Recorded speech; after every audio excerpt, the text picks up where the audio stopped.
Brian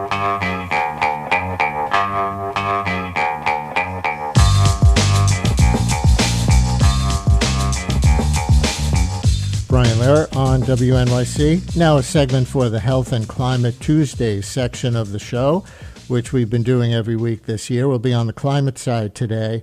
Governor Hochul is under fire from climate advocates the last 2 days, big time, a few days, after two major moves, approving the long-disputed Williams Northeast Supply Enhancement Gas Pipeline. I know that's a mouthful.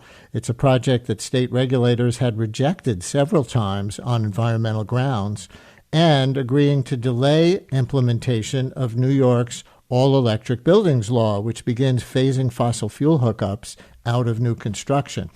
Earthjustice and other groups say these decisions are political favors for fossil fuel interests that will raise bills and worsen pollution. The governor argues she's protecting reliability and affordability and giving courts time to resolve outstanding legal questions. A recent New York Times story is also raising questions about potential conflicts of interest involving clients of the law firm where the governor's husband works.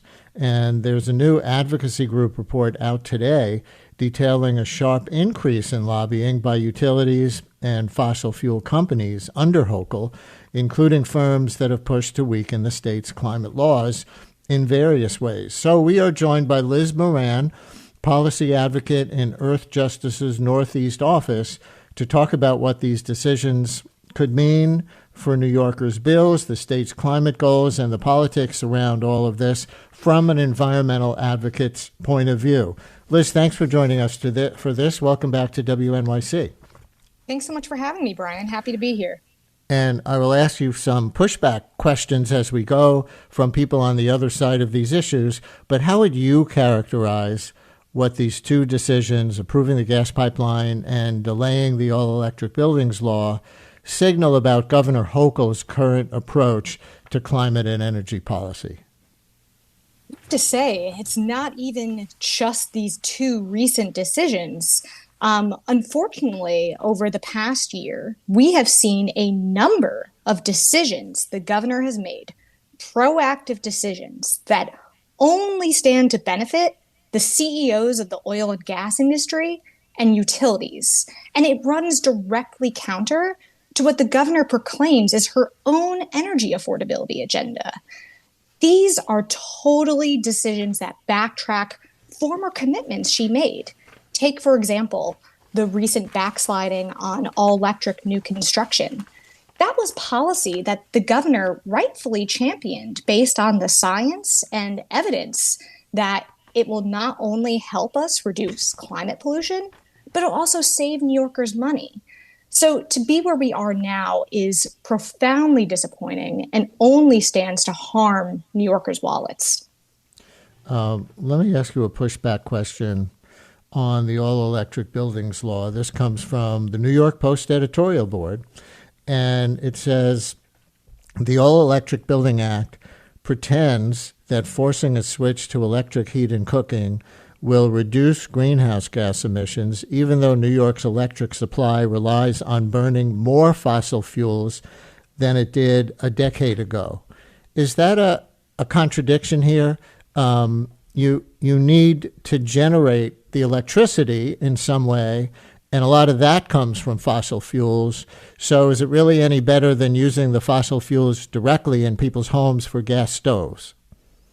This is a common thing that the oil and gas industry loves to raise. And the bottom line is we're talking about new construction. So we're talking about preventing new customers, new homes from being locked into an extremely expensive and dirty fossil fuel system. There are a number of studies that show that getting on all electric new construction is going to save these homeowners money. But the other thing that's beautiful about all electric new construction is it provides cooling for people in the summer, and that's far more energy efficient than AC units that many people currently rely on. So we would see less energy demand in the summer from these buildings. Now, energy demand would go up in the winter, But currently, our system has excess energy during the wintertime. So this would not provide a strain on the grid. And of course, we're not going to dispute. We would love to see, and we need to see, to help save New Yorkers money, more renewable energy, battery storage, and transmission come online. But the governor needs to do much more to prioritize those things. And listeners, we can take some phone calls, comments, or questions on these climate-related measures that Governor Hochul has taken recently on the gas pipeline and on the all-electric buildings law.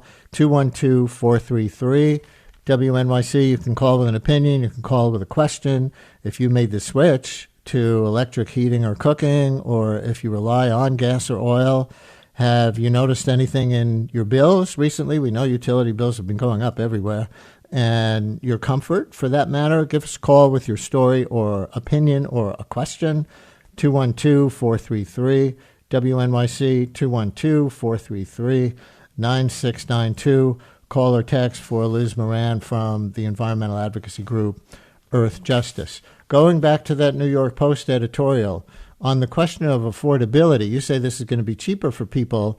They say these ideas, this is about the All-Electric Buildings Act, never made sense except as a symbolic trophy to impress Democratic primary voters. So they think that's what this is about as Hochul runs for re-election.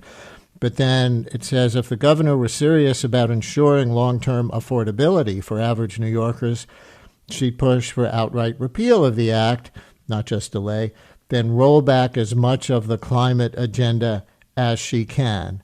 And we hear this on the conservative side of politics a lot, that if there are mandates to move away from some energy sources, not just the ability to create more wind, and some of them, of course, are against wind and solar in the first place, but I think the more mainstream conservative argument is, yeah, build all the wind, build all the solar, add more nuclear, but don't force people to dismantle the fossil fuel infrastructure because, it takes supply and demand out of whack, so it pushes energy prices up.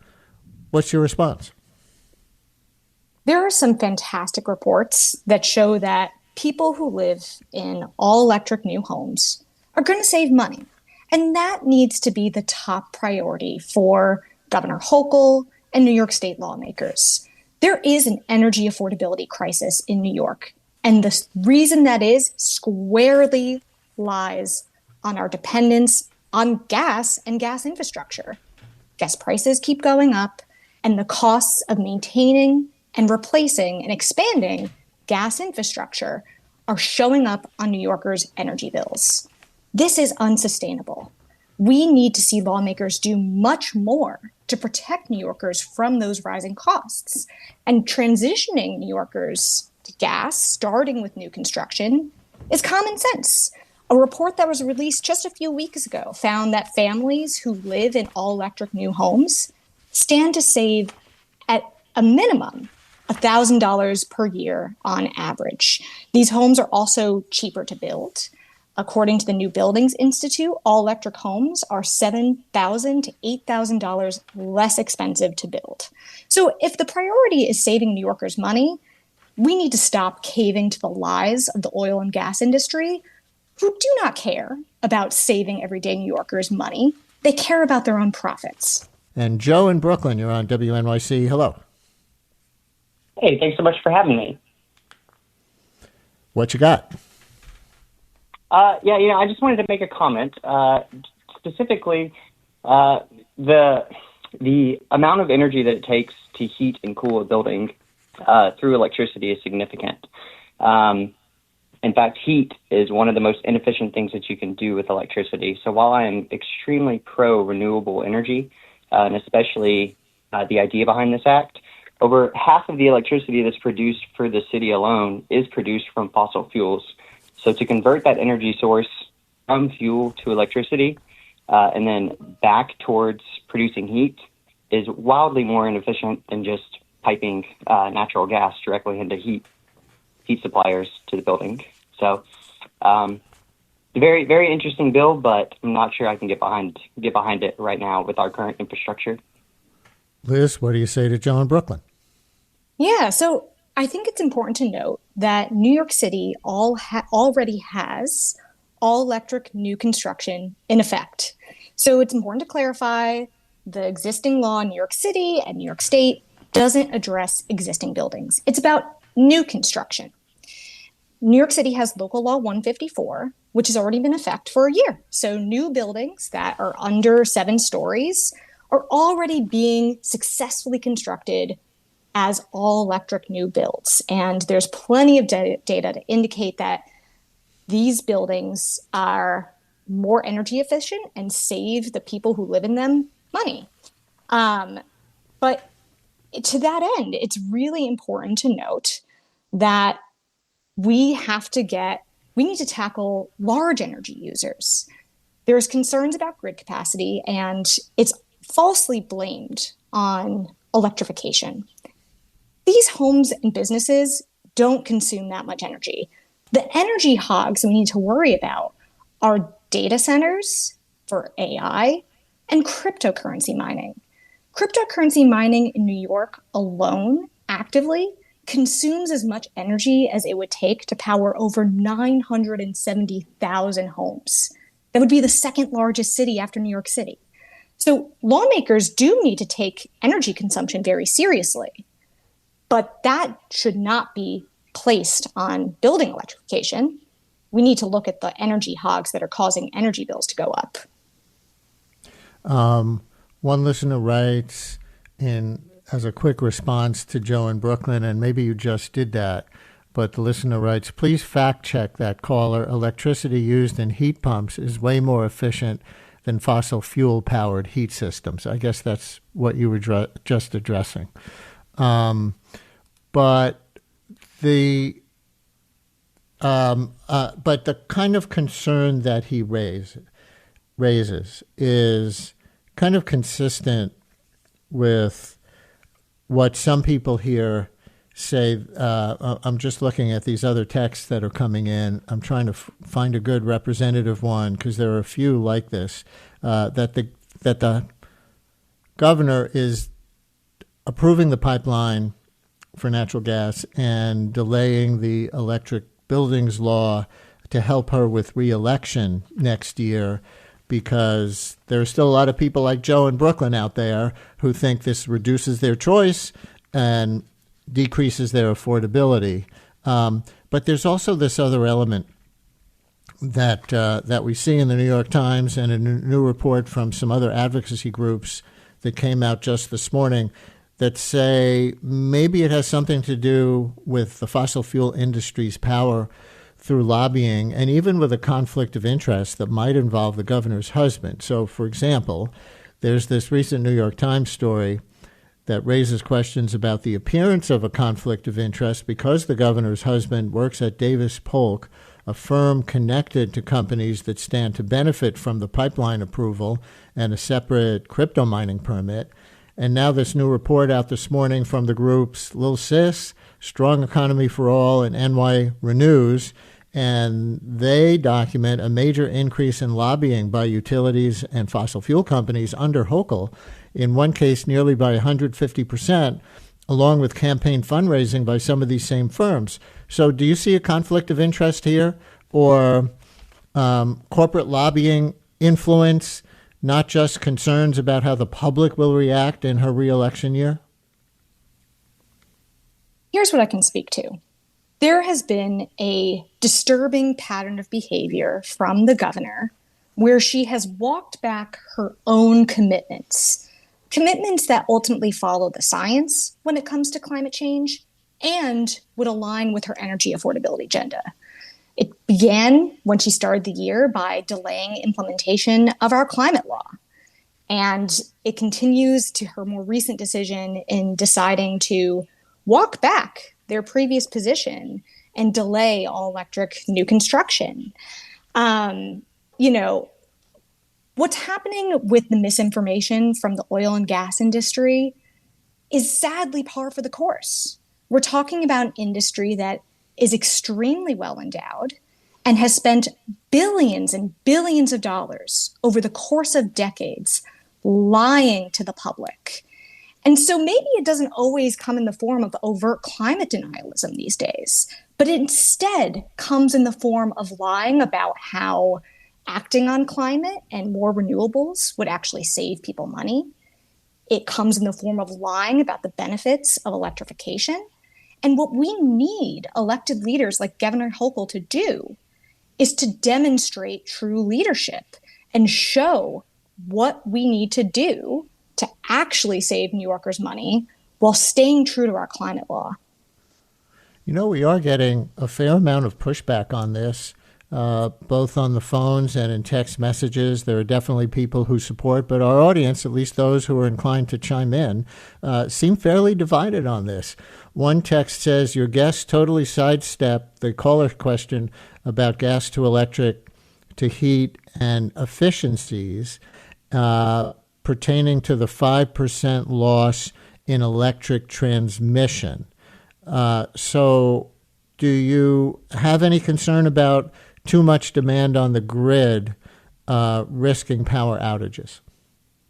No, because all electric new construction is a really small portion of energy demand on the grid. And even our system operator notes that a bigger threat to our grid is large energy users like data centers and cryptocurrency mining. So these buildings, as another listener noted, are more efficient than fossil fuels.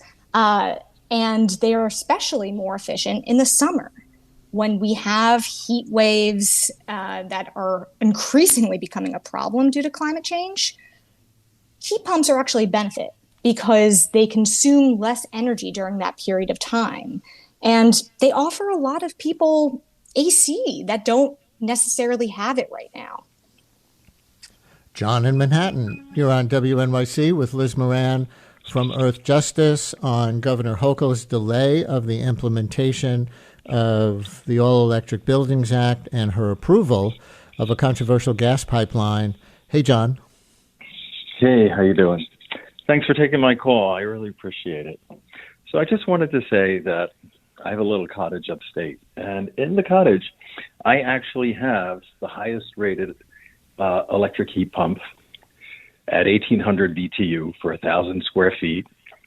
And when it works fine. Although I have to say, I also have electric baseboard, and the heat pump, it puts out heat, but it really can't get to every part of the house. So it has to be supplemented with the baseboard. But the real point is that when the electricity goes out, especially, we're in New York State, so storms and things like that, that's going to happen, and it's happened to me. If I didn't also have backup gas heat in the form of gas burning, stoves, then I would go days without any heat at all. So while it's good to have, it can't be the only source of heat. So that's the one point I wanted to make. Thank you. What about that backup, Liz? Yeah, thanks for sharing your story, John. And it's great that you have heat pumps. Well, all electric new construction, our statewide law, doesn't prohibit backup generators. So I think that's really important to note. Of course, nobody wants anyone to go cold if there's a power outage in the winter. And I think there's misconceptions about the gas system versus heat pumps. The people who are relying on fossil fuel boilers for their homes also depend on electric generation. So they can go out too. So I think it's really important for people to understand that the law doesn't prohibit emergency backup generators. And ultimately, the gas system is just as vulnerable to power outages as the electric system.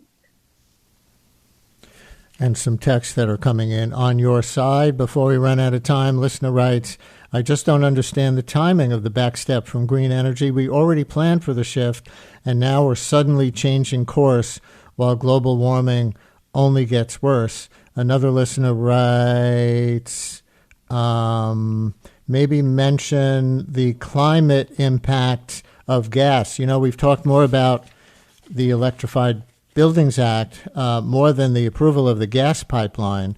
So listener writes, gas pipelines leak constantly in order to control pressure. So you want to say one last word about that from Earthjustice's viewpoint, and then we're out of time. Sure. So it's a real whammy for New Yorkers to have this pipeline approved. It's going to have extremely detrimental climate impacts, and it's going to raise energy costs for New Yorkers.